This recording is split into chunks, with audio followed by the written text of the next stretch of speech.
muchas veces relacionado con todo el movimiento que va a haber alrededor del mundo del e-commerce y del aumento de la venta online. El aspecto de la ciberseguridad es un aspecto pues, que muchas veces no se tiene muy en cuenta o lo dejamos como un aspecto que tampoco es crítico. Y lo que Jordi yo creo que nos va a transmitir es un poco estos conceptos claves que son necesarios. Pues sin más dilación, Jordi, te dejo la palabra y la presentación. Gracias, José Antonio. Buenos días a todos los asistentes. Y efectivamente, como estaba mencionando ahora mismo José Antonio, la ciberseguridad en un entorno empresarial donde la tecnología es base y fundamental en la operación habitual, pues es necesario tener un marco de control, ¿no? Donde establezcamos pautas y medidas que protejan a nuestro negocio. Más si lo centramos en las plataformas de comercio electrónico. Naturalmente, se da por supuesto, ¿no?, que el comercio electrónico es un entorno digital y ya digitalizado, y al final es fundamental trasladar confianza a nuestros clientes. Entonces, para ello tenemos una serie de medidas o tenemos una serie de pautas que a nivel legislativo ya se han implantado y afecta a una tipología de empresas, y a las que no les afecte directamente la legislación, bueno, pues es una buena práctica, es una recomendación llevar a cabo alguna de esas prácticas que vamos a explicar ahora a continuación. A mí me gustaría empezar hablando un poco sobre e-commerce, sobre el comercio electrónico, ¿no? ¿En qué punto estamos? ¿Cómo la pandemia actual que estamos sufriendo, la situación actual, ha fomentado el uso del e-commerce? ¿Qué amenazas existen sobre el uso de dichas plataformas, tanto por parte de nuestros clientes como nosotros como operadores de las mismas plataformas? Y después entramos ya un poco en lo que exige la directiva NIS, ¿no? Este cambio regulatorio que ha entrado en vigor el 26 de enero de este año, y cómo, bueno, pues, qué nos traslada, ¿no? Aquí, y reincidiré después durante la presentación, no es solo evaluar a quién aplica esta directiva, porque aplica a una tipología de empresas concretas, sino, oye, ¿cuáles son los requerimientos que traslada a estas empresas? Porque sin ser unos requerimientos muy exigentes, pueden ser beneficiosos para todos nosotros, ¿no? Todos aquellos gestores de plataformas de comercio electrónico, ¿vale? Y bueno, después hacemos un pequeño resumen y, si os parece, a la finalización de la presentación, pues abrimos un turno de juegos y preguntas donde podéis trasladar cualquier duda, cualquier cuestión, y la comentamos abiertamente. Bueno, e-commerce. Me estaba dudando si empezar entre el volumen de comercio, el volumen de importe gestionado por plataformas de comercio electrónico, o por esta que es al final por la que vamos a empezar, que creo que refleja mejor el incremento que ha habido en millones de transacciones de e-commerce a nivel español. Este dato, si veis la fuente de la Comisión Nacional de Mercados y la Competencia, y a nivel trimestral ha ido haciendo pues, el número de operaciones, ha ido haciendo un seguimiento del número de operaciones de comercio electrónico que se tienen en cuenta, y veréis que, bueno, aquí en la variación interanual pues hay un incremento a partir del segundo trimestre del año 2019 y bueno, es una tendencia, es algo a lo cual la población está tendiendo a cada vez hacer más comercio electrónico, cada vez más transacciones a través de portales de venta. Por lo tanto, es algo, no tenemos que tener presente cómo es una evolución y cómo es un cambio de comportamiento de los consumidores que tienden hacia las compras a través de medios digitales o a través de plataformas de comercio electrónico. La siguiente es la cifra de millones de euros que gestionamos a nivel de comercio electrónico.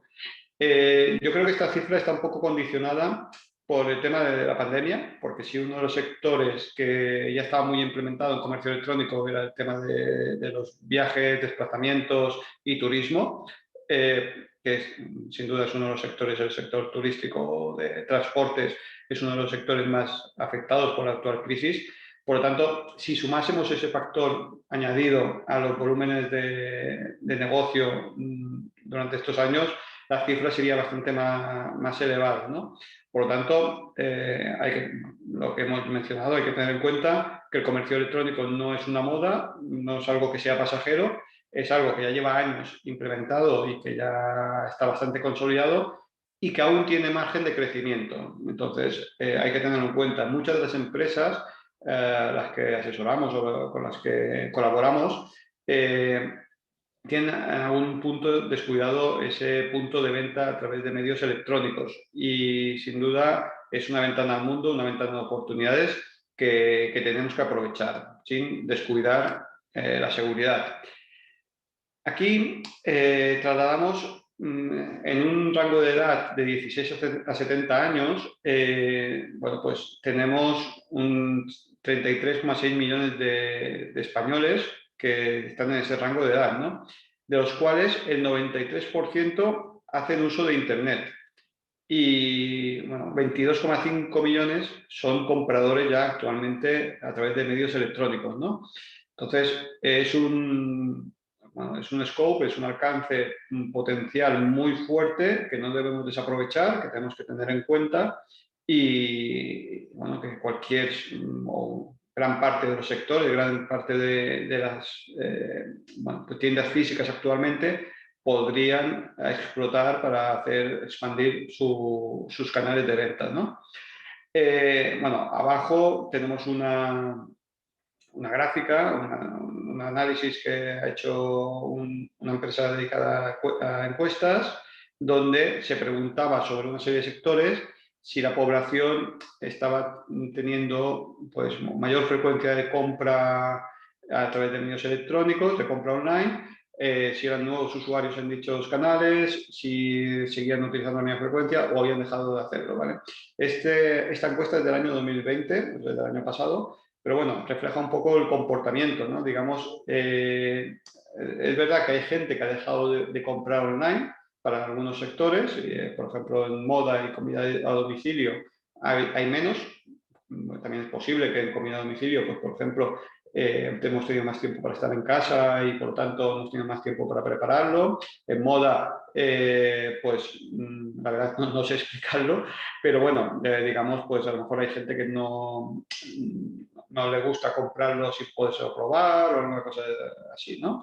Pero bueno, en principio o en general, la gente que ha hecho uso con mayor frecuencia o nuevo usuario, incluso, es decir, oye, pues yo ya compraba antes y sigo comprando, es muy superior a la tipología de clientes que no han estado comprando y demás, ¿no?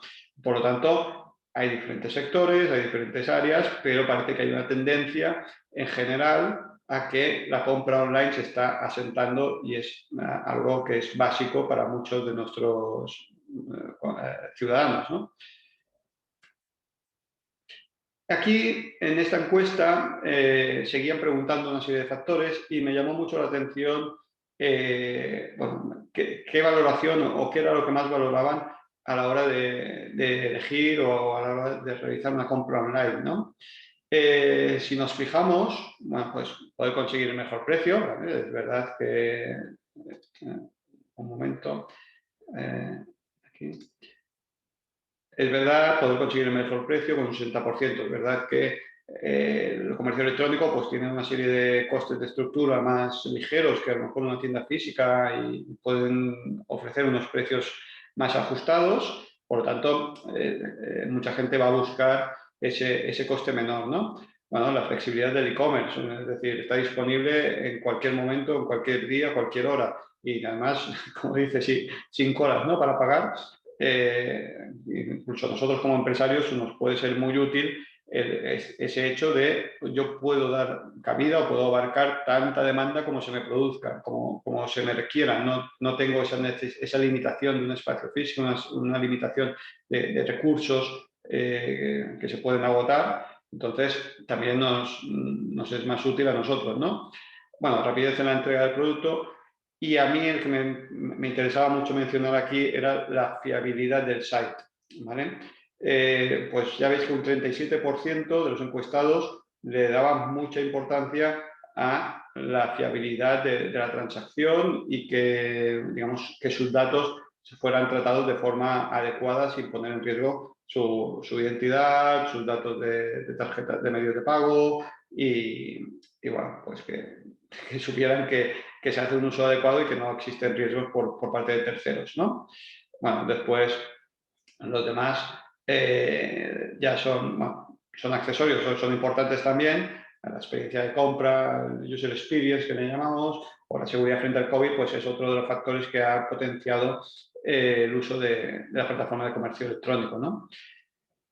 Claro, cuando preguntamos en relativo a la fiabilidad del site, qué grado de confianza tienes en el comercio electrónico, bueno, pues la verdad que está bastante bien. Es decir, bueno, pues aquí estamos hablando que más del 90% de los ciudadanos tienen más del 95 incluso, tienen una fiabilidad, confían en ese uso de las plataformas de comercio electrónico. Por lo tanto, ya sea por una confianza muy alta o alta, pues ya son un 68% y un medio, pues llegamos al 95%.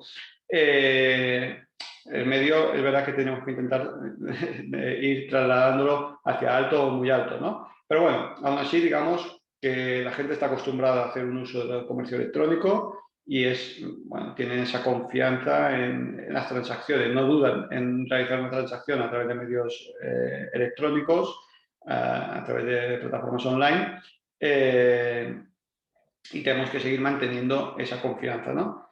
Claro, si tú analizas, si confías más que el año pasado, bueno, pues hay muy pocos que confíen menos, ¿no? En general, todo el mundo confía igual o más que el año anterior, ¿vale? Para mí es fundamental la parte de la confianza, porque estamos en una situación muy buena, estamos en una situación donde la gente está empezando a hacer uso de todas las habilidades o de todos los recursos que hay a través de estos medios electrónicos y bueno, pues cuestión de seguir dándoles esa confianza, ¿no?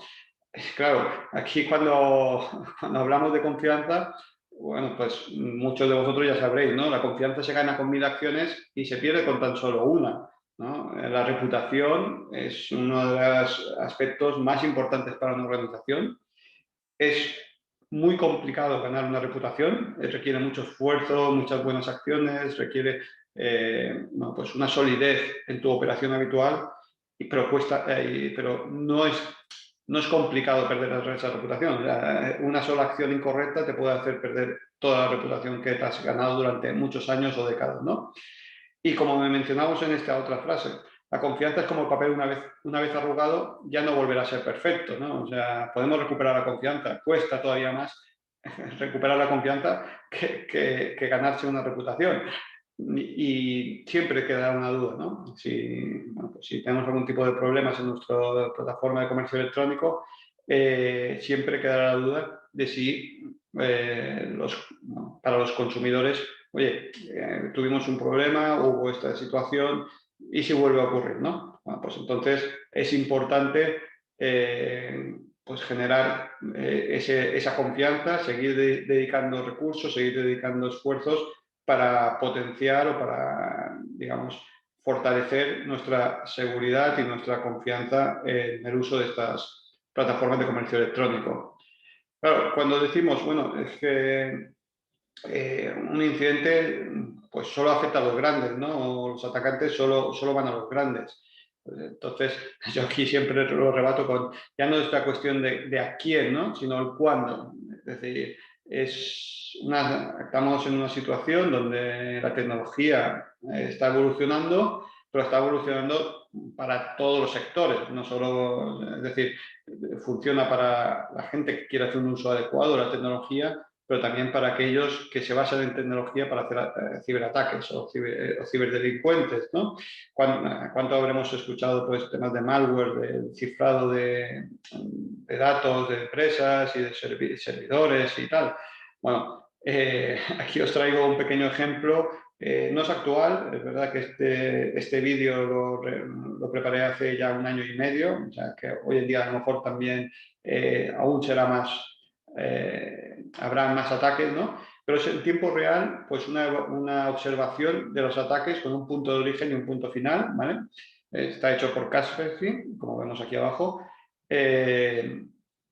Claro, es, ostras, muchas veces al ser ataques virtuales, al ser ataques a través de medios electrónicos, no somos conscientes de todo lo que se está produciendo, ¿no? Pero cuando lo vemos plasmado a través de un gráfico, a través de, bueno, pues en este caso, un mapa en tiempo real, que ya les digo, no es real actual, no es actual, pero oye, vemos la cantidad de ciberamenazas o de posibles ataques que se están produciendo de forma constante, ¿no? A ver, si me dejáis pongo un momento el vídeo en marcha.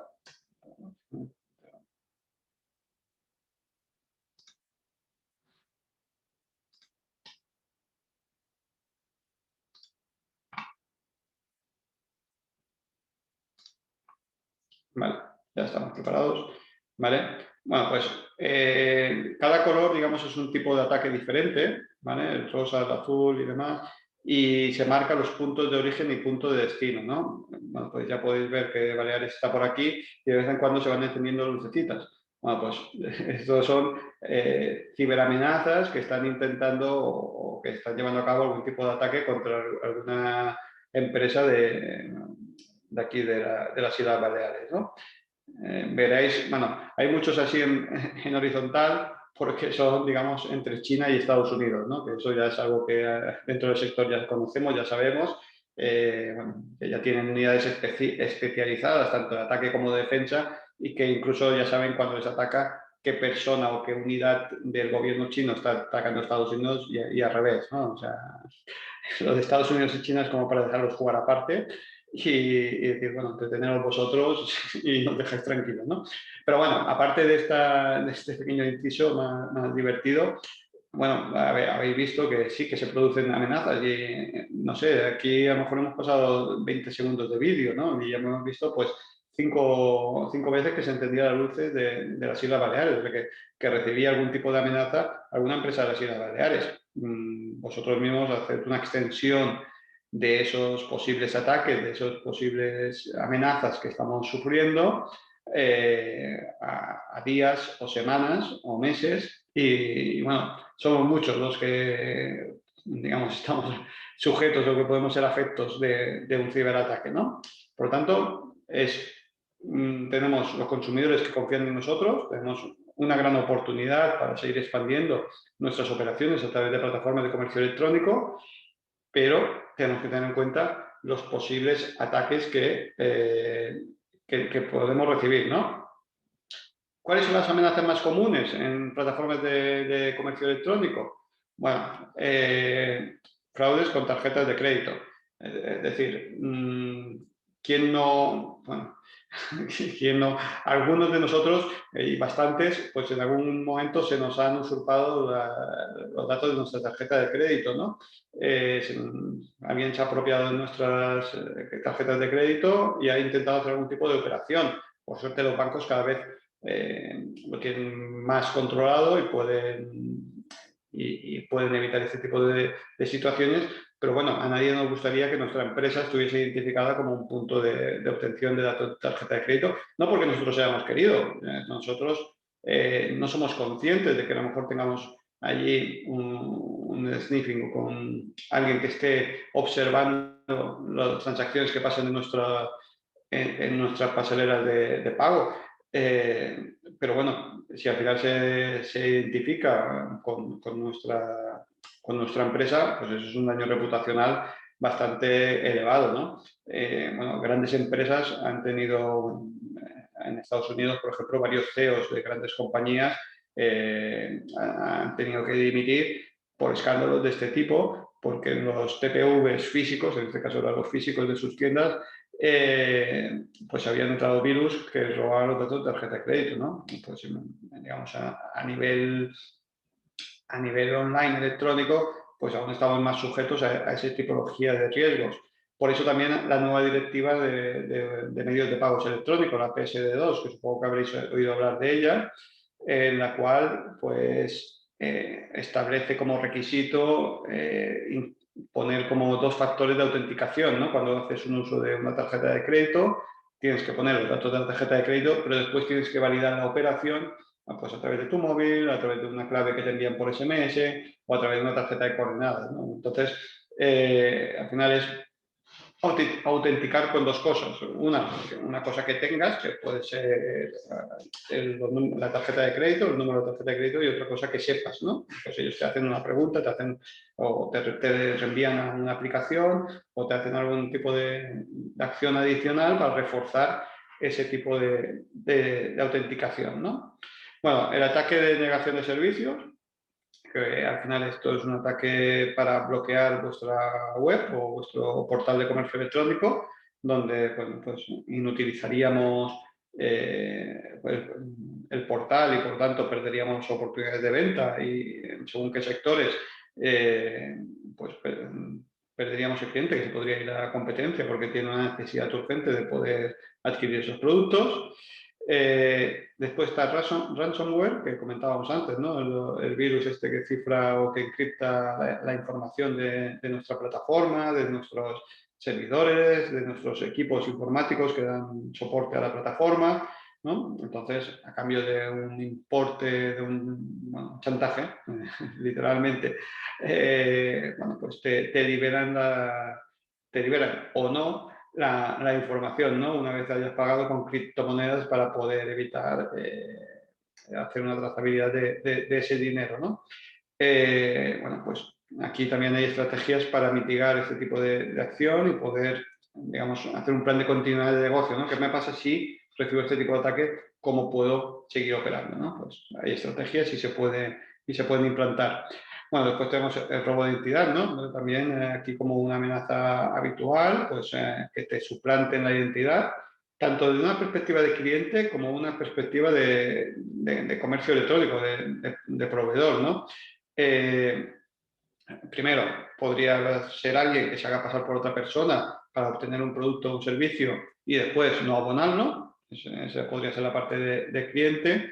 Pero bueno, también podría ser desde la parte de proveedor, ¿no? Que alguien se haga pasar por vosotros, por portales de comercio electrónico, pues para abonarte un importe. Es decir, oye, pues he cambiado de banco y no me abones la parte pendiente del producto o servicio en esta cuenta, sino me la abonas en esta otra, ¿no? Esto, bueno, yo lo he visto en primera persona con robots de 30.000 euros, 40.000 euros, de, oye, ahora mi banco tiene problemas para operar con mi cuenta, con una dirección, lo enviaban con una dirección de correo electrónico de la empresa o similar a la de la empresa, pero bueno, daba sensación de credibilidad, ¿no? Y el cliente recibía y decía, oye, esta parte pendiente de pago por este servicio o este producto, me lo abonas en esta otra cuenta ya que tengo problemas para operar con mi banco habitual, ¿vale? He abierto una cuenta nueva y me lo ingresas allí, ¿vale? Pues cuando el proveedor oficial iba a reclamar, decir, oye, que me debes este dinero, la otra parte decía, no te lo debo, ya te he pagado. Y bueno, entonces ya empezaban a salir a la luz estos correos electrónicos y bueno, aquí dirimir la responsabilidad es complicado, ¿no? Porque en teoría el que ha sufrido el fraude es el cliente y tú sigues teniendo derecho al cobro, pero él también alegaba o alega pues falta de seguridad por tu parte por ese robo de identidad, ¿no? Entonces, bueno, son situaciones comunes, más comunes de lo que nos pensamos muchas veces y que pueden tener un impacto directo en nuestra cuenta de resultados y sobre todo a nuestra credibilidad y confianza, como mencionaba antes, ¿no? Y bueno, después está el phishing, que ya, bueno, pues aquí hay ya varias estrategias, hay varias soluciones o tipologías de ataques diferenciados donde alguien haciéndose pasar por nosotros o por alguna persona de confianza te solicita una información, unos datos, pues, o credenciales o claves de acceso o datos de tarjeta de crédito o facturas impagadas que no lo son para que dejes información, ¿no? Y bueno, o el CEO mismo, ¿no? O sea, suplantar la posición del CEO para que hagas algún tipo de acción que de otra forma no llevarías a cabo, ¿vale? Entonces, amenazas más comunes, estas, pero no es que sean las más comunes, sino que son muy comunes, ¿no? Entonces, tenemos que estar preparados. Si aquí, este informe sí que ya es a nivel global, a nivel internacional, no es únicamente a nivel de España. Ay, perdón. quería ocultar esta parte de aquí. Vale. Veo que alguien ha escrito algo en el chat. Si os parece, cuando finalice la presentación lo reviso, ¿de acuerdo?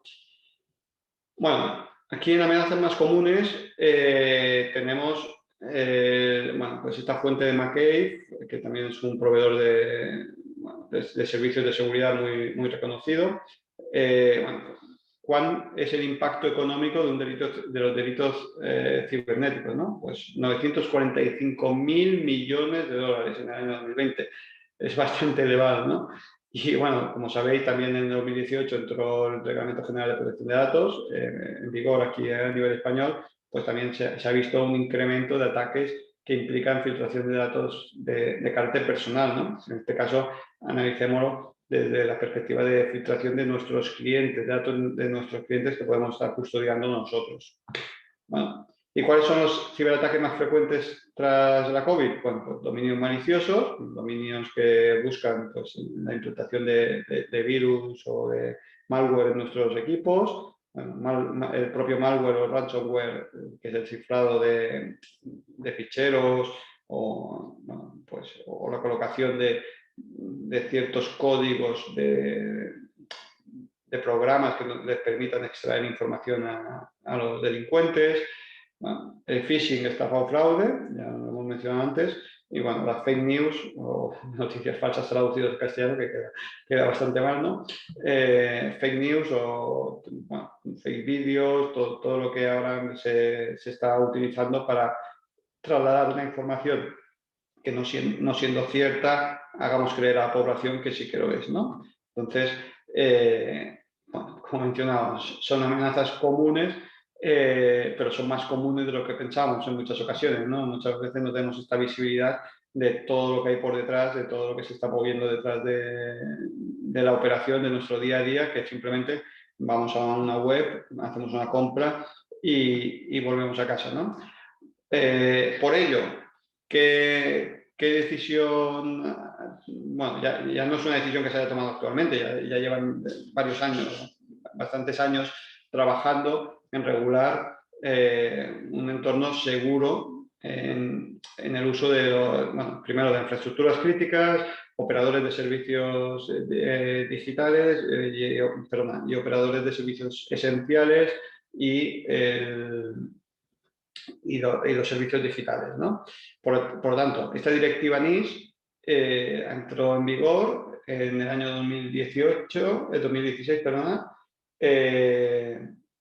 Bueno, se reguló en el Real Decreto del año 2018 y ahora en el 2021 ya se ha establecido en qué consiste, en qué acciones concretas tenemos que hacer, ¿no?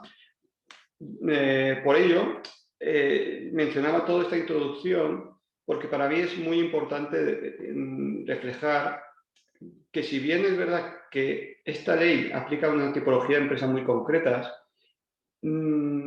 no deja de ser positivo para cualquier empresa implantar las medidas que establezca la ley.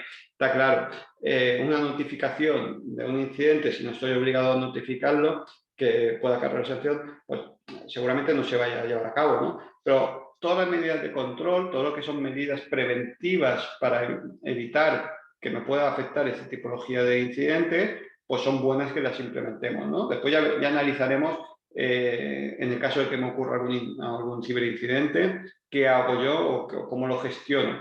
Pero inicialmente vamos a intentar protegernos. Yo siempre digo lo mismo. Esto es como un ladrón enfrente de dos casas, una con alarma y otra sin alarma, ¿no?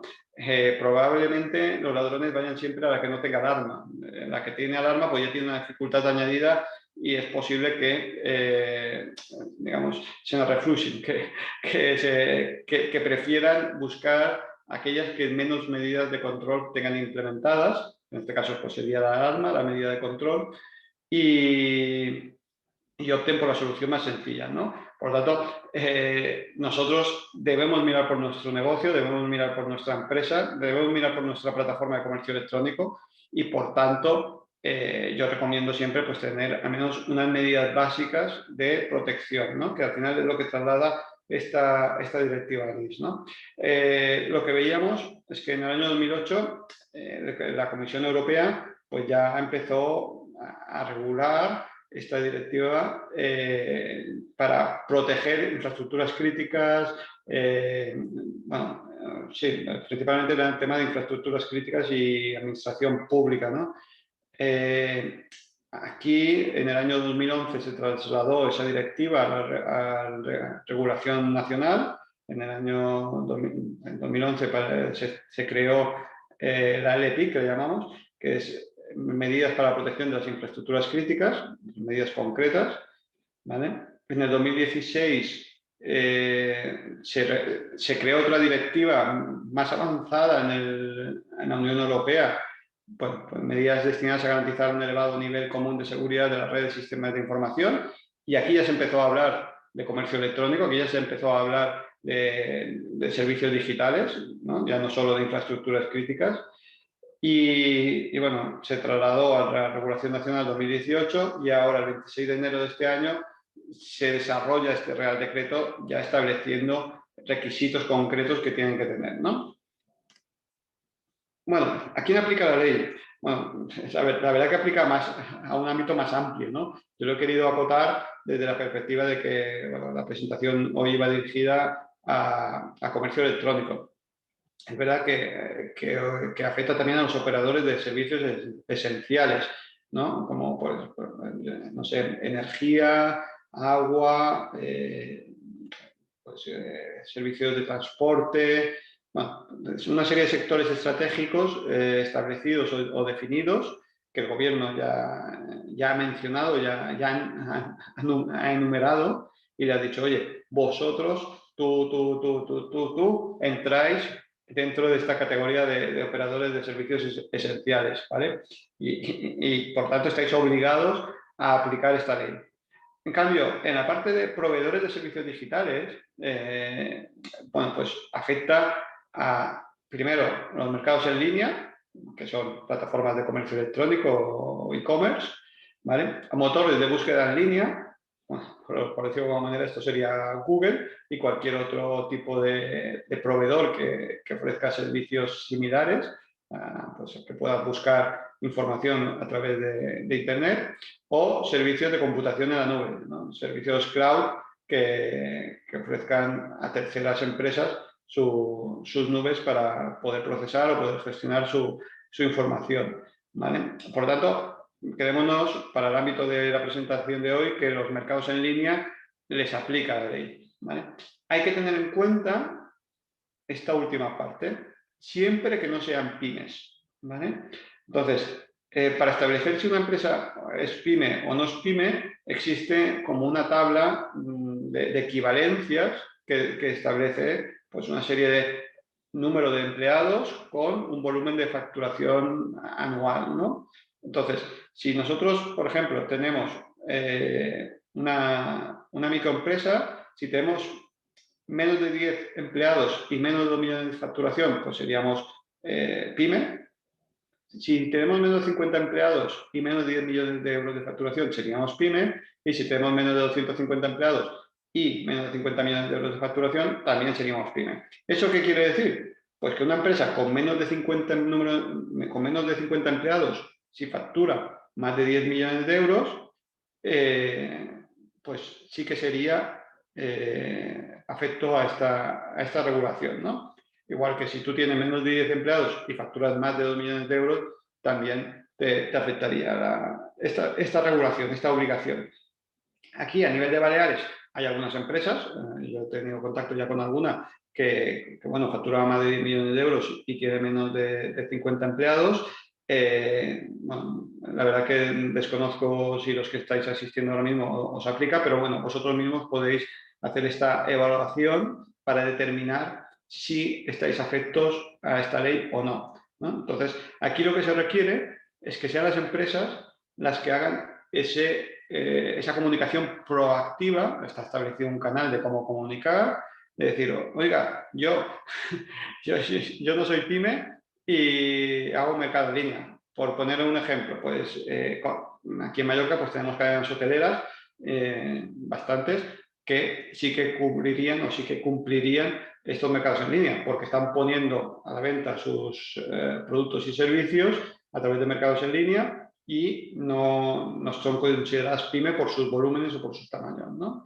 Entonces, bueno, cada uno de nosotros tiene que hacer ese ejercicio de análisis y determinar si estoy sujeto a la ley, ¿vale? Repito, esto es para, por ejemplo, la obligación de notificar que tú eres un DSP, ¿no? Un proveedor de servicios digitales, o que después estás sujeto a todas las regulaciones que establece. Pero eso no quita que, aunque no estemos sujetos a esta ley, no tengamos, no sea una ventaja competitiva para nosotros llevar a cabo la implantación de las medidas que ahora vamos a mencionar. ¿De acuerdo? Entonces, como requerimientos, ¿vale? Como requisitos, es verdad que aquí los tengo muy resumidos, ¿no? Pero yo siempre les digo, para mí son los TOMS, ¿vale? Technical and Organization Measures, ¿vale? Implantación de medidas técnicas y organizativas, ¿vale? La primera, como mencionábamos, es la comunicación de actividad por parte de los proveedores de servicios digitales. Entonces, si yo me identifico como uno de estos proveedores de servicios digitales porque cumplo, en este caso los programas de comercio electrónico, porque soy un mercado en línea y además no puedo considerarme una pyme por esos datos que hemos mencionado antes, bueno, pues estoy obligado a comunicar pues al organismo correspondiente, oye, que yo soy uno de estos proveedores de servicios digitales, ¿vale? Después, ya entrando en medidas concretas que tenemos que llevar a cabo, bueno, pues determinación de medidas técnicas y organizativas para gestionar los riesgos en base al Esquema Nacional de Seguridad. El Esquema Nacional de Seguridad está compuesto por 75 controles, algunos técnicos y otros organizativos. Entonces, cogiéndome estos 75 controles, yo tengo que ver cuáles de estos me afectan por mi tipología de actividad, por el alcance de mis productos, servicios, o por el tipo de organización que soy, ¿no? Entonces, hay algunos, en principio, habrá bastante, por ejemplo, si yo no desarrollo software, no voy a implantar servicios de seguridad destinados al desarrollo de software, ¿no? Pero hay muchos otros, pues de estos 75, seguramente alrededor de unos 50, 55, que aplica a cualquier tipo de organización, que son muy comunes, son muy básicos, que es necesario implementar en las organizaciones, ¿no? Entonces, pues tenemos que llevar a cabo ese análisis de qué controles del Esquema Nacional de Seguridad me aplican, cuáles aplico y cuáles estoy excluido, razonando el porqué de exclusión, ¿no? Para mí, lo primero sería el siguiente punto, que es la elaboración e implantación de las políticas de seguridad de las redes y sistemas de información. Para mí, la política de seguridad, en este caso tecnológica, es la base sobre la que se fundamenta todo, ¿no? La pirámide que hay por encima, ¿no? de esta política. Y ya pues marcas unas normas, marcas unos procedimientos, y todo esto va derivando en una serie de controles que son estas medidas técnicas y organizativas que mencionábamos antes, ¿no? Pues basándome en esas medidas técnicas y organizativas del Esquema Nacional de Seguridad, yo voy a ir desarrollando también mi pirámide normativa, ¿no? Que le llamo yo, que al final, pues la base de esta pirámide sobre la que se sustenta todo y sobre la que es fundamental de que sea un pilar sólido, es esta política de seguridad, ¿vale? Después entraríamos en cómo gestionamos los incidentes de seguridad, ¿no? O sea, ahí lo veremos con posterioridad, pues hay una serie de flujos que estamos obligados a llevar a cabo, siempre y cuando estemos sujetos a esta regulación, insisto, que establece cómo llevar a cabo esa gestión de los incidentes, ¿no? Asociado a esto, porque es una parte de esta gestión de incidentes, está el procedimiento de notificación. O sea, estamos obligados a ser transparentes y a informar de la situación que estamos viviendo a las autoridades, primero, para que colaboren con nosotros, segundo, para que puedan prevenir un ataque de este tipo en una tercera empresa y tercero, digamos, para mitigar o intentar buscar una solución ágil y rápida al incidente y buscar soluciones, ¿no? Después, perdonad, aquí en un procedimiento de notificación de incidentes también hay que entender que si la autoridad detecta la autoridad de control detecta que hemos omitido algún tipo de acción o no hemos llevado a cabo los controles que se nos requerían, podemos ser sancionados, ¿vale? El objeto, bueno, yo he estado en varios foros así con autoridades de control, siempre he trasladado lo mismo. El objetivo no es sancionar, es verdad que puede ser una consecuencia, pero es peor la consecuencia de no comunicar que la de la omisión de algún control y demás, ¿no? Es decir, ellos siempre tienen en cuenta múltiples factores a la hora de aplicar una sanción. Si tú habías implantado todas las medidas y habías intentado ser lo más eficiente posible y bueno, llevabas a cabo una serie de controles reiterados y repetitivos para evitar que eso se produjera, bueno, pues posiblemente es difícil que te sancionen, ¿no? O si ha sido un error humano, pues también es difícil porque tú puedes justificar que lo has llevado a cabo con la máxima diligencia posible, porque nadie está libre de ese posible error humano, ¿no? Bueno, pues tengamos en cuenta que eso también puede ser una consecuencia de esa notificación, pero que no es el objetivo fundamental. Las sanciones no es el objetivo fundamental, ¿de acuerdo? Después está la transparencia que mencionábamos antes, proporcionar toda la información necesaria, incluyendo la política de seguridad. Es decir, yo, autoridad de control, tengo que ser transparente, le tengo que decir todos los controles que estoy llevando a cabo para proteger mi plataforma de comercio electrónico y, digamos, toda mi estrategia de seguridad para que puedan valorarlo o puedan analizarla de forma proporcionada, ¿no? Bueno, después, información sobre la aplicación efectiva de esa política de seguridad, que va un poco en línea con lo que hemos mencionado antes. Y el siguiente punto ya es, bueno, pues ser evaluado por un tercero, ¿no? Por un tercero independiente, ser auditado o ser obligado a pasar una auditoría externa, solvente e independiente sobre la seguridad de las redes y sistemas de información, ¿vale? Para los que tengáis algún tipo de certificación ISO, pues es muy parecido a una ISO 27001, solo que con otro alcance, que en este caso sería el Esquema Nacional de Seguridad. Y lo que traslada este requisito, este requerimiento, es que de forma periódica pues, se hagan unos controles para garantizar la eficiencia de, digamos, tu política o de los controles que tú has implementado de forma efectiva, ¿no? Vayamos a probarlo. Es decir, a veces el día a día nos lleva a descuidar ciertas operaciones o nos lleva a dejar de prestar atención en puntos concretos. Bueno, pues un auditor externo que viene con una formación, digamos, una idea limpia o neutra, pues puede detectar o puede evaluar si esos controles están implementados o de forma efectiva, ¿no? Y bueno, por último, en base a la información recabada por la autoridad de control o por la información recabada por el auditor, pues la subsanación de posibles deficiencias que puedan aparecer, ¿vale? Esto como por la parte de requerimientos generales, ¿vale? Vamos a centrarnos un momento en la parte de notificación de incidente, lo que mencionábamos antes, que si estamos sujetos a esta legislación, pues tenemos esa obligación de notificar incidentes. A ver, un momento, ahora, ¿vale? Entonces, no todos los incidentes hay que comunicarlos, eso también es cierto. Hay una serie de criterios que establecen esa determinación de obligación de comunicación, ¿vale? ¿Y qué se tiene en cuenta? ¿Qué parámetros se tienen en cuenta para ser conscientes o para tener esa percepción o esa obligación de comunicación? Bueno, pues primero, ¿cuántos usuarios han sido afectados por la brecha de seguridad que hayamos podido tener? ¿Durante cuánto tiempo ha sido el incidente? Esto es cierto que en muchos incidentes de plataformas de comercio electrónico, los incidentes los detectamos con posterioridad, ¿no?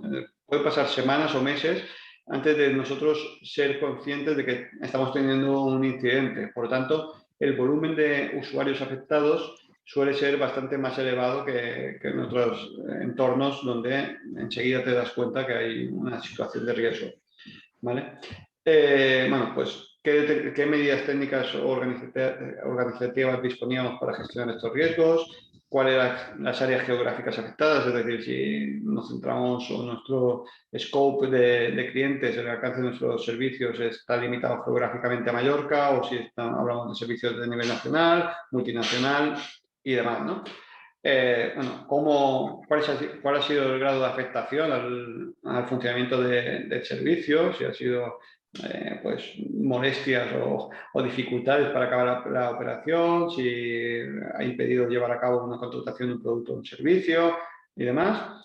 Bueno, el alcance en el impacto en actividades económicas y sociales cruciales.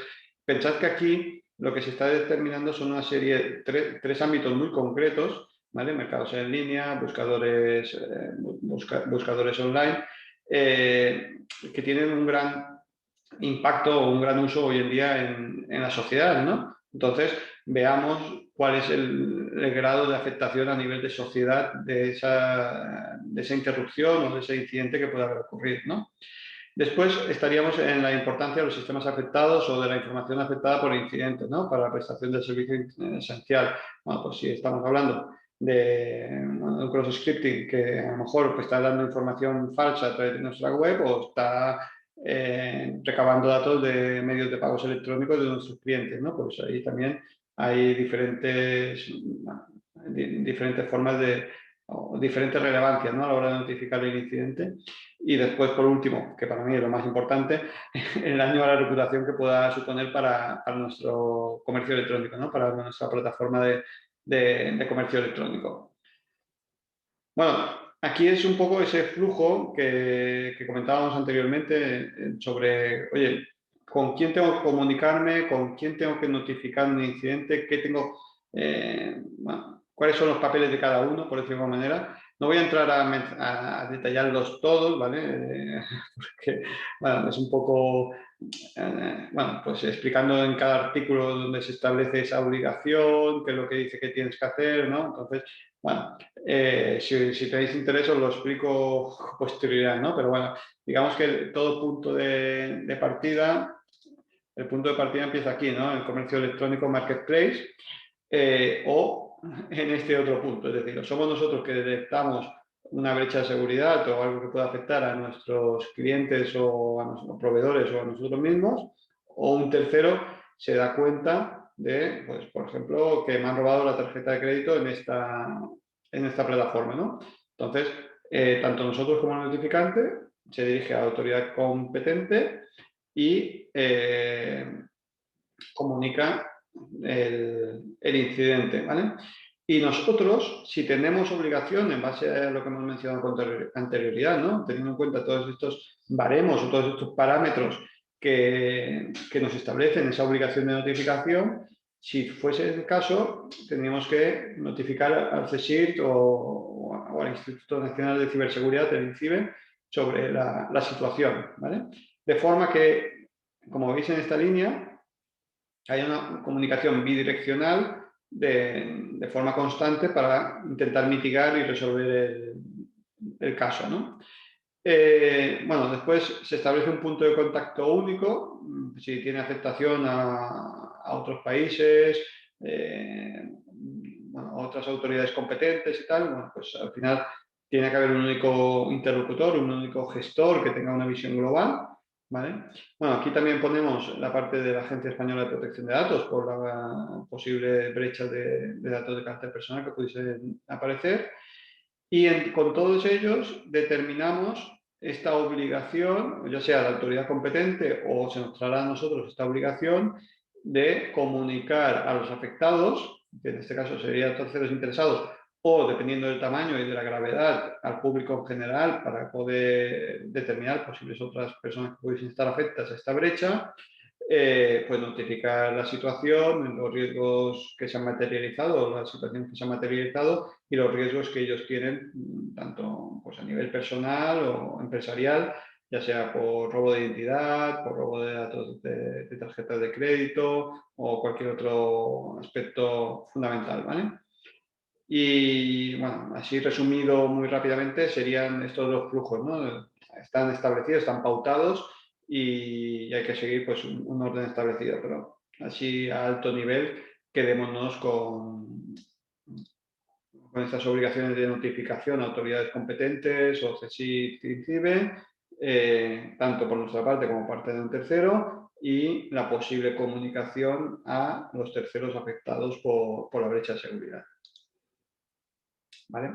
Entonces, periodos o plazos de notificación de incidentes. Bueno, pues la verdad que la notificación inicial, como veréis, es inmediata en los críticos muy altos y altos. ¿Vale? Claro, perdona que no he mencionado las diferentes tipologías, ¿no?, de impacto. Sabéis que al principio, o hace 2 diapositivas, 2 o 3, mencionábamos tipologías o la obligación de notificación de incidentes, claro, en base a una serie de parámetros. Estos parámetros nos establecerán esta criticidad y nos dirán, oye, este incidente es crítico, es muy alto, es medio o es bajo. Bueno, pues si nos establece que el impacto de este ciberincidente es medio o bajo, pues no tenemos obligación de notificación. En el caso de que sea alto, tenemos que notificarlo a la mayor brevedad posible en el momento en que nosotros seamos conscientes de que tenemos este ciberincidente. Pero en cambio no existe una notificación, no existe una notificación intermedia ni una notificación final, simplemente es a título informativo para que se sepa, ¿vale? En cambio, en los críticos y muy altos, como en el caso del alto, la notificación es inmediata, pero claro, después ya tenemos aquí un seguimiento, pues de decir, oye, a las 24, 48 horas en los críticos o a las 72 horas, en qué punto estamos, qué investigaciones se han llevado a cabo, cuál es nuestra guía de operación para la resolución del impacto y mitigación del impacto. Y aquí se establecerá también un poco cada cuánto vamos a estar en contacto, ¿no?, con esta autoridad de control o con el CSIC o el INCIBE y tal. Principalmente es viendo si nosotros tenemos recursos disponibles a título personal, a título empresarial, para llevarlos a cabo estas investigaciones y esa mitigación, pues se nos acompaña, pero se nos deja que tengamos cierta autonomía, y en caso de que vean que no tenemos recursos, que tenemos falta de diligencia o falta de gestión para poder resolver la situación, bueno, pues ellos asumirían el liderazgo y tomarían las riendas de la situación para minimizar el impacto y la resolución a la mayor brevedad posible. Aunque, como mencionábamos antes, eso también puede verse reflejado en una posible sanción posterior, ¿no? Y notificación final, bueno, pues a los 40 días de la ocurrencia, perdón, no de la ocurrencia, sino de la detección de la brecha de seguridad, tenemos esa obligación de notificar en qué punto ha quedado, qué medidas habíamos tomado, medidas correctivas, pero medidas preventivas también. Es decir, aquí se pretende que mejoremos con la acción, ¿no? Entonces, siendo proactivos, bueno, pues tomando nosotros acciones preventivas para que en un futuro no pueda producirse una situación similar a la que hemos sufrido, ¿vale?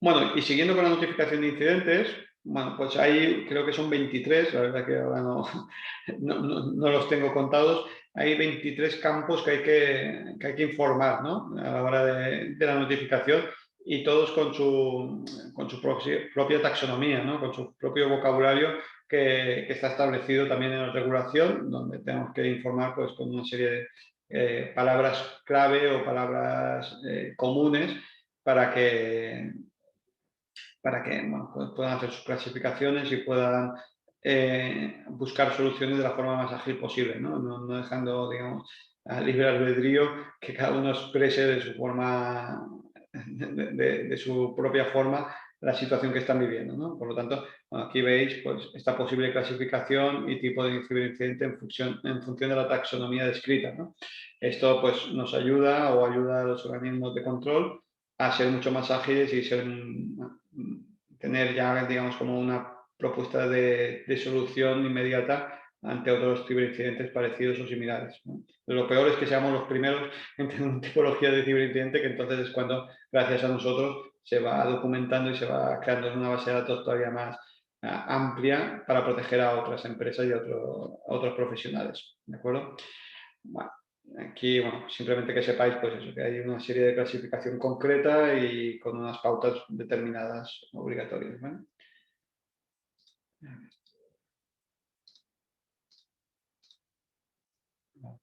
aquí seguimos con las clasificaciones que he mencionado, la taxonomía, ¿vale? Que aquí te van poniendo, oye, tipologías o ejemplos prácticos que van asociados a esta tipología de incidente, ¿vale?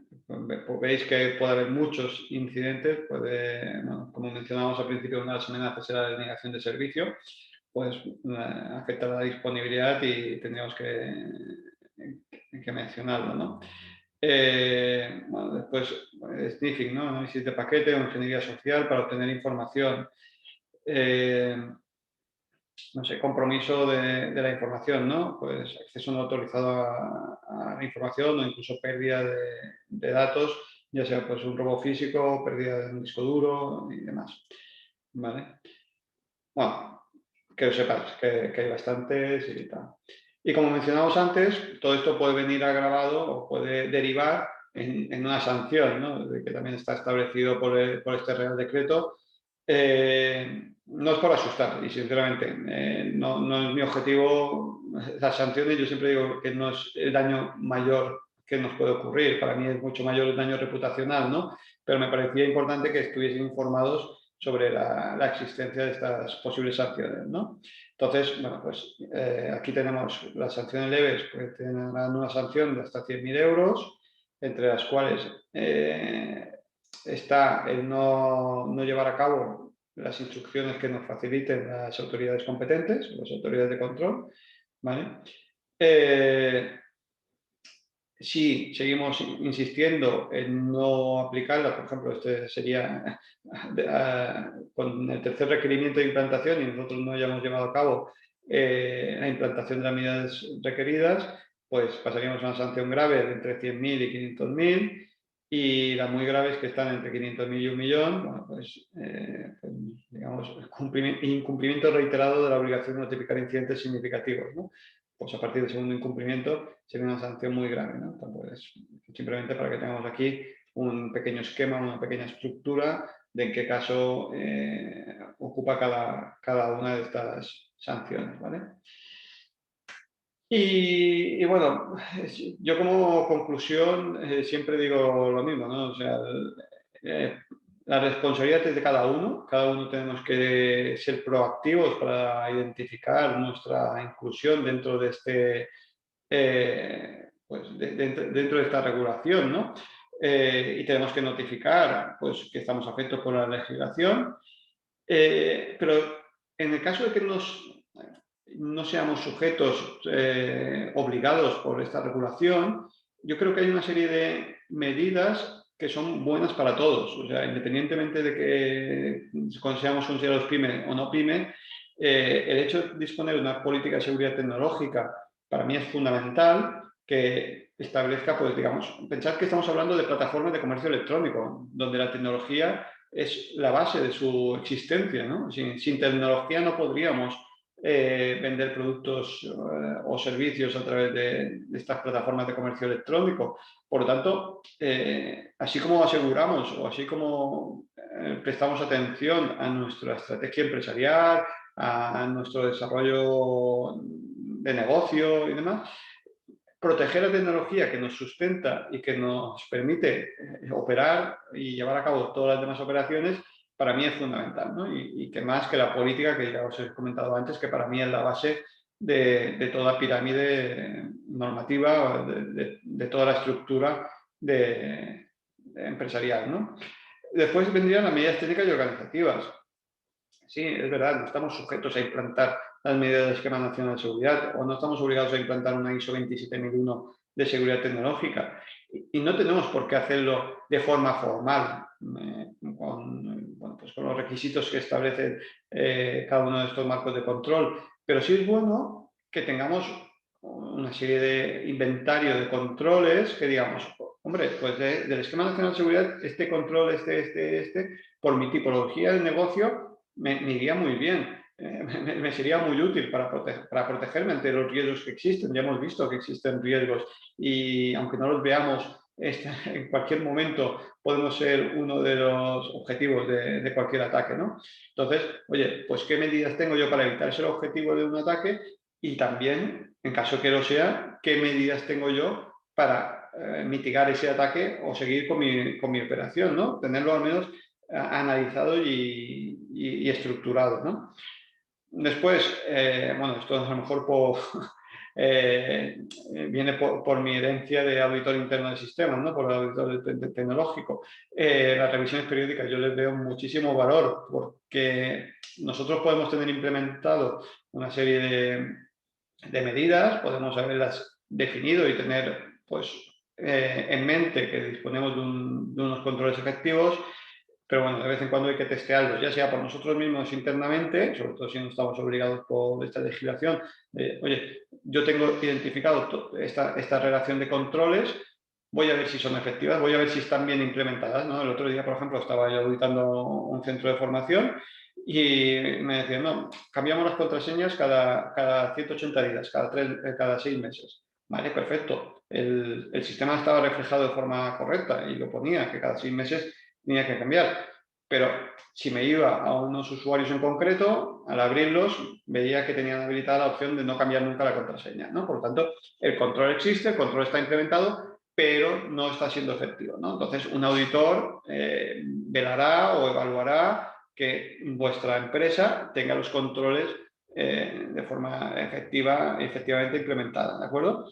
Y por último, sobre todo para aquellos que ya están sujetos a esta legislación, tendríamos la parte de remediación y notificación de incidentes. Es cierto que la remediación nos afecta a todos, es decir, todo el mundo que tengamos un incidente tenemos que mitigar y remediar, ¿vale? Y la notificación, pues a lo mejor sí, solo aquellos que aplique la ley, ¿no? Pero bueno, de todas maneras, a ver, el INCIBE por sí mismo no puede sancionar a alguien que no esté sujeto a esta ley. Por lo tanto, si vosotros sois una empresa que está pasando por una situación, por un ciberincidente y no contáis con recursos o no contáis con herramientas para poder mitigarlo o protegerlo, o remediarlo, perdón, podéis contar con el INCIBE. El INCIBE es un organismo público que tiene un teléfono que es el 017, donde podéis contactar con ellos y bueno, después ya no sé muy bien el modelo de colaboración, pero seguro que si es un incidente suficientemente grave que puede afectar a varias empresas o varias organizaciones y es un patrón que ellos no tienen identificado, colaborarán y remediarán a la mayor brevedad posible.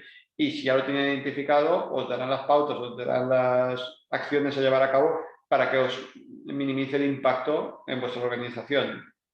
Y bueno, y esto un poco, así brevemente, son las conclusiones, lo que os quería trasladar. Es un reglamento de desarrollo que es bastante, digamos, sencillo de evaluar y de analizar, si bien es cierto que conlleva unas obligaciones que a lo mejor no son tan sencillas de implementar, ¿no? Y bueno, aquí pues si necesitáis ayuda o necesitáis algún tipo de colaboración para que nosotros podamos asesoraros, contad conmigo o con mi organización para poder ayudaros. Hasta aquí lo que yo quería comentar. Veo que teníamos algo en el chat, José Antonio, no sé. Vale. Sí. Perfecto. Una Yo he pregunta puesto, de un caso reciente. sí. No sé si... No, era yo básicamente. Gracias, Jordi, por la explicación. A ver, sobre todo pues eso, el caso reciente era muy sencillo, es decir, estaba relacionado con lo que habías explicado, en este caso suplantación, llegadas de facturas, en este caso entiendo que, pues eso, pues de alguna manera falsificadas para intentar de alguna manera que entraras dentro de tu sistema o dentro de tu cuenta bancaria para hacer un comprobante y una manera en ese momento de poder captar. Y nada, era ese el comentario, pero sobre todo lo que sí que te preguntaría, no sé si además la gente lo va a preguntar, es la cuestión relacionada a, por ejemplo, si yo tengo un negocio muy, muy pequeño, es un negocio pyme, vamos a decir, el típico negocio, pues eso, de una pequeña tienda que ahora mismo va a implantar su pequeño e-commerce, o que ya lo tiene en desarrollo, ya lleva un tiempo vendiendo y de alguna manera tiene que dar los pasos para implantar parte del reglamento que has estado explicando de seguridad. Es decir, ¿cuáles son los pasos más sencillos para un muy pequeño negocio? Sí, correcto. A ver, como mencionaba, para mí la base fundamental es la política de seguridad. La política de seguridad tecnológica no es un documento de 40, 50 hojas, es un documento, a ver, y muy parecido a las políticas de calidad y medioambientales, ¿no? Donde las empresas trasladan sus intenciones en esa materia. Es decir, oye, pues voy a proteger mis activos tecnológicos, voy a llevar a cabo una adecuada gestión de identidades, un adecuado control de credenciales, ¿no? Y en base a estas pautas más globales, como más relevantes, pues ya vemos qué tipología de controles afectan. Entonces, eso es lo primero, la política, que demostremos compromiso con esta seguridad tecnológica como responsables de un comercio electrónico y que sepamos la importancia que tiene, ¿no? La seguridad tecnológica para la operación de nuestro día a día. Lo segundo, entramos ya en analizar qué controles concretos. La Cámara Nacional de Seguridad está compuesto por 75 controles o objetivos de control. Es decir, tampoco tenemos por qué llevar a cabo los controles que se nos establezcan, sino, oye, ¿qué perseguimos? Pues, por ejemplo, con revalidación de credenciales, ¿no? Que cada cierto tiempo comprobemos que los usuarios tienen acceso donde tienen que tener. ¿No? Pues perseguimos que no tengan, bueno, pues, los mínimos, o sea, que tengan los mínimos privilegios, que solo accedan a aquello que por su operación, por ejemplo, alguien de administración, no, a lo mejor no tiene que entrar en la gestión de nóminas, o sea, y a lo mejor sí, pero por poner un ejemplo, ¿no? Tenemos separado lo que es la administración de lo que tenemos recursos humanos. Bueno, pues a lo mejor no tienen por qué saber una cosa de los otros y demás, ¿no? O lo que comentabas tú, gestión de la tesorería, alguien que entre para emitir un recibo o alguna cosa, no, pues la parte financiera sí, un comercial, pues a lo mejor no, ¿vale? Entonces, en este control concreto, pues nosotros determinaremos, oye, ¿es necesario hacer esta revalidación de credenciales o es una micropyme de 1 o 2 empleados donde todo el mundo hace de todo? Bueno, pues si somos 1 o 2 y todos hacemos de todo, pues este control en concreto no es necesario, ¿no? Pero hay que valorar caso por caso y control por control, ¿no? Entonces, para mí está un poco en la hoja de ruta, ¿no? Primero, compromiso y después analizar detalladamente, pues estos... Ya podemos coger el marco de control que queramos, ¿vale? Ahora he mencionado el Esquema Nacional de Seguridad, que son 75, pero también podemos coger la ISO 27002, en este caso, donde tenemos establecidos 117 controles. Y después hay otros más, otros marcos de control también, Claro. pues COVID o tenemos otros marcos de control que cada uno elige el que más se adecue a sus necesidades, ¿no? Aquí es cierto que en ocasiones pues, nos falta conocimiento, nos falta un cierto, pues no lo sé, sensación de, al menos es la sensación que yo tengo, ¿no? De falta de cultura en esta materia de seguridad tecnológica a la hora de poder implantar marcos de control que puedan ser efectivos para nuestra operación. Y esto sería, para mí, los dos pasos fundamentales. El tercero, y que mencionábamos también durante la presentación, bueno, pues evaluar de forma periódica, ya sea por la propia organización, por la propia empresa o por parte de un tercero, oye, lo que he dicho que iba a implantar está siendo efectivo, está siendo útil y lo he implementado de forma correcta, ¿no? Por decirlo de alguna manera, serían las tres patas o las tres acciones concretas a llevar a cabo. Vale, vale, perfecto. Muy bien. Y lo que mencionabas tú de interceptación de correos, ahora Sí. lo hemos comentado durante la presentación y es algo que desde el año 2019 hacia aquí se está notando cada vez más.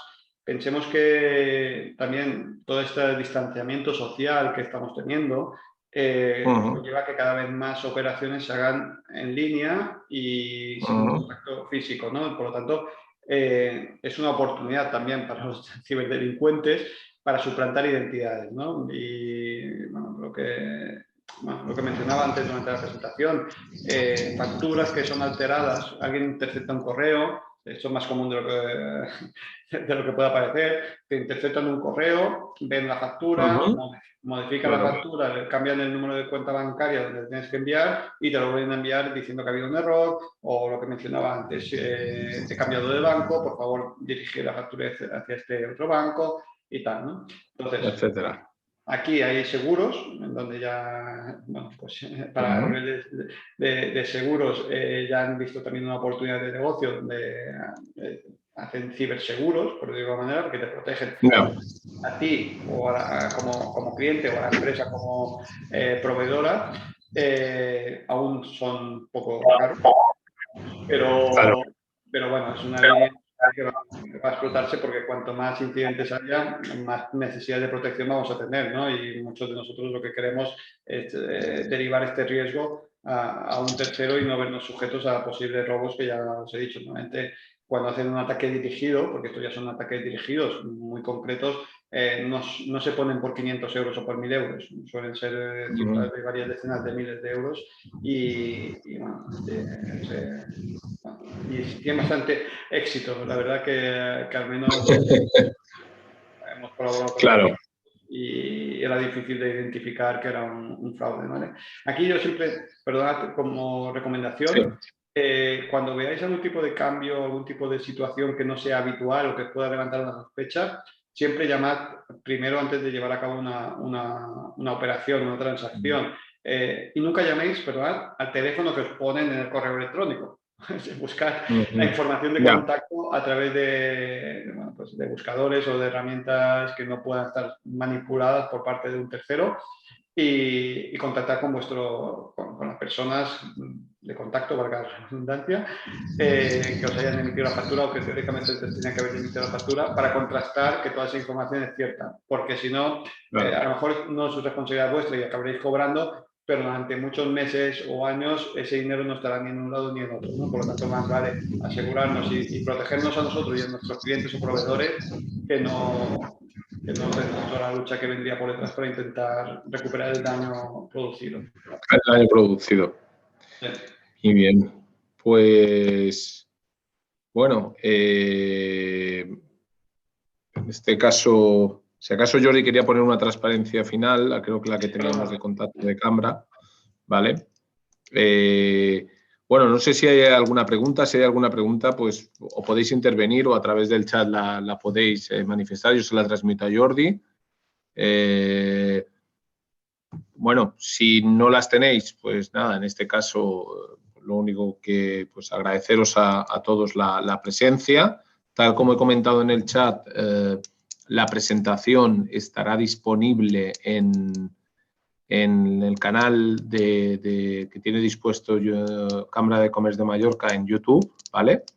Y además se colgará dentro de la plataforma que hemos creado para webinars dentro de Cámara de Mallorca, que también tenemos creada, que permite la visualización de las ponencias que vamos realizando a través de estos webinars.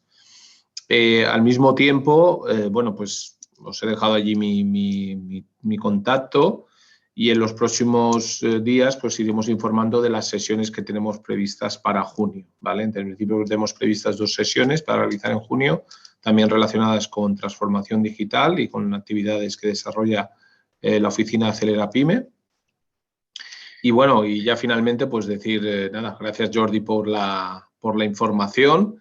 Yo creo que al final ha sido muy interesante porque el marco, como siempre decimos, a lo mejor el marco sancionador es el que hace que la gente dé el paso cuando se encuentre en esta situación. Pero lo importante es tener en cuenta que hay que hacer una labor preventiva anteriormente a las sanciones que se puedan hacer, simplemente por beneficio del propio negocio que uno vaya a montar online. Y en este caso, pues nada, gracias por la explicación, por el detalle y por el tiempo dedicado y bueno, espero que nos veamos pronto en una nueva sesión. Gracias a vosotros. Venga, muchas gracias por todo. Cordial saludo a todos. Gracias. Adiós. Hasta luego.